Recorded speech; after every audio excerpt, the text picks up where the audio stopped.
Hello friends, welcome my all tips YouTube channel. তো বন্ধুরা, তোমরা আজকে বুঝতে পেরেছো যে কোন বিষয় নিয়ে আজকের আলোচনা হবে। সুস্থ থাকার বিষয় নিয়ে আজকে আলোচনা। কিভাবে আমরা নিরোগ থাকতে পারি, সুস্থ থাকতে পারি ওষুধ না খেয়ে। তা আজকে সে বিষয়ে তোমাদের 1 থেকে 10টি টিপস দেওয়া হবে। যদি তোমরা সবাই এগুলো লক্ষ্য করো তাহলে নিরোগ ভাবে থাকতে পারবো আমরা ওষুধ ছাড়াই। দেখো, এক এক করে 10টা টিপস আমি বলবো। 1 নম্বর টিপস 1, সকালে ঘুম থেকে উঠে কিছুটা সময় আমাদের হাঁটাহাঁটি করতে হবে। এটা প্রত্যেকেরই করতে হবে সুস্থ থাকার জন্য। নাম্বার 2, সকালে খালি পেটে আমাদের জল সেবন করতে হবে বা জল খেতে হবে। অনেকেই খালি পেটে জল খেতে পারে না, বমি চলে আসে, কিন্তু এই অভ্যাসটা করতে হবে, তাহলে আমরা খুবই উপকার পাবো। নাম্বার 3, প্রতিদিন খাবার তালিকায় সবুজ শাকসবজি বেশি করে রাখতে হবে। যদি আমরা বেশি করে প্রতিদিন শাকসবজি খেতে পারি তাহলে আমাদের অনেক রোগ থেকে আমরা রক্ষা পাবো, কারণ শাকসবজির মধ্যে প্রচুর ফাইবার থাকে। এই ফাইবার আমাদের কোষ্ঠকাঠিন্যের হাত থেকেও আমাদেরকে রক্ষা করে। এবার 4 নম্বর, মাছ মাংসর পরিমাণ কমাতে হবে খাদ্য তালিকায়, এবং তৈলাক্ত জাতীয় খাবার কমাতে হবে।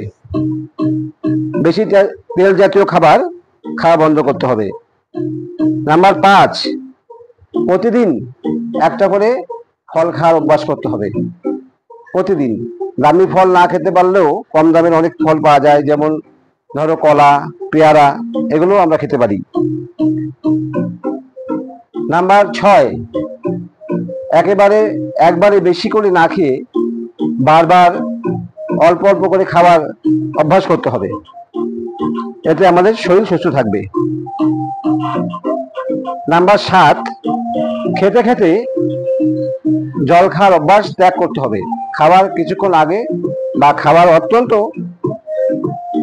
আধ ঘন্টা বা 1 ঘন্টা পরে জল খেতে হবে। নাম্বার 8, রাতে শুতে যাওয়ার 1 ঘন্টা আগে বা 1.5 ঘন্টা আগে খাবার খেতে হবে। রাতে ডিনার করতে হবে 1 ঘন্টা আগে, তারপর শুতে যেতে হবে। নাহলে কিন্তু আমাদের খাবার হজম হবে না, এবং খাবার হজম না হলে গ্যাস, অম্বল, এবং যারা প্রেশারের রোগী তাদের হার্ট অ্যাটাক পর্যন্ত হতে পারে। নাম্বার 9, আমাদের টেনশন কমাতে হবে।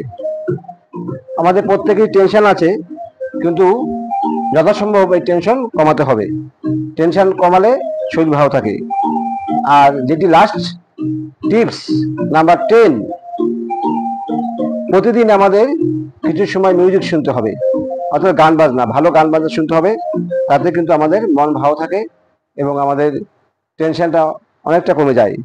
যদি আমরা এই 10টা টিপস ভালো করে প্রতিদিন লক্ষ্য করি এবং মেনে চলি, তাহলে অবশ্যই আমাদের শরীর ভালো থাকবে এবং আমাদের সুস্থ শরীর থাকবে, আমাদের আর ওষুধ খেতে হবে না।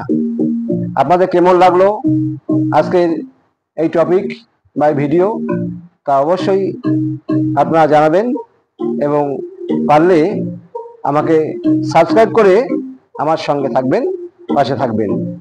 ধন্যবাদ।